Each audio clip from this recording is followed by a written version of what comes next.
રાજ્યના ખેડૂતો માટે આઈ ખેડૂત પોર્ટલનો આજથી પ્રારંભ કરવામાં આવ્યો છે। આઈ ખેડૂત પોર્ટલને આજથી 7 દિવસ સુધી ખુલ્લું મૂકવામાં આવ્યું છે।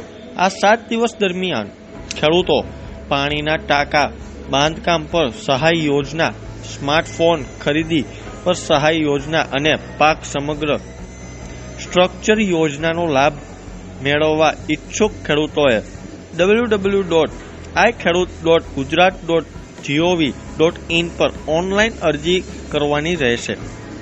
ત્યારે ખેડૂતો આગેવાન દિલીપ સખિયાએ સરકારને અપીલ કરી છે કે આ દરેક યોજનાઓ ખેડૂતોને લાભ મળે તે પ્રમાણે ખેડૂત યોજના બનાવે છે, જેથી છેવાડાના ખેડૂતો પણ આ યોજનાઓનો લાભ લઈ શકે।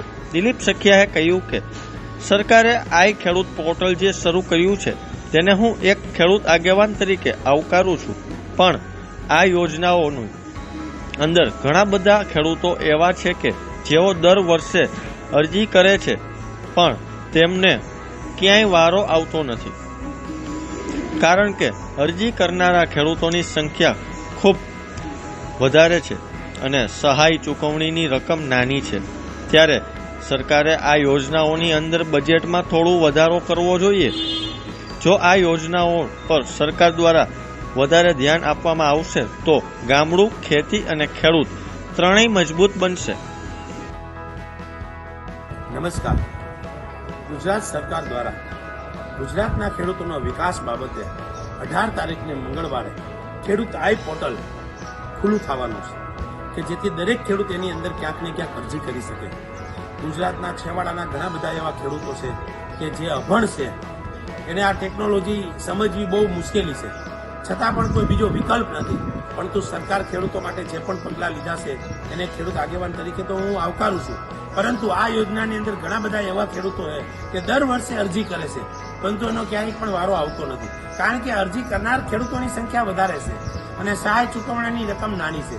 તો સરકારે આની અંદર કંઈક બજેટનો વધારો કરવો જોઈએ અને દરેક ખેડૂતનો ક્યાંક ને ક્યાંક આની અંદર વારો આવે એવી સરકારે વ્યવસ્થા કરે તો હકીકત છેવાડાના ખેડૂતોને આનો લાભ થાય। તો એક ખેડૂત આગેવાન તરીકે સરકારને પણ વિનંતી છે કે આ યોજનામાં મેક્સિમમ વધારો થાય, જેથી એ ગામડું, ખેતી અને ખેડૂતો મજબૂત બની શકે। ત્યારે આ સરકારની યોજનાઓની અંદર બજેટમાં થોડો વધારો કરવો જોઈએ। આ સાથે જ દરેક ખેડૂતોને ક્યાંક ને ક્યાંક વારો આવે તેવી સુવિધા ઊભી કરવી જોઈએ, જેથી ખેડૂતોના છેવાડાના ખેડૂતોને પણ આ યોજનાઓનો લાભ મળી શકે। જો આ યોજનાઓનો લાભ સરકાર દ્વારા વધારે ધ્યાન આપવામાં આવશે તો ગામડું, ખેતી અને ખેડૂત ત્રણેય મજબૂત થશે।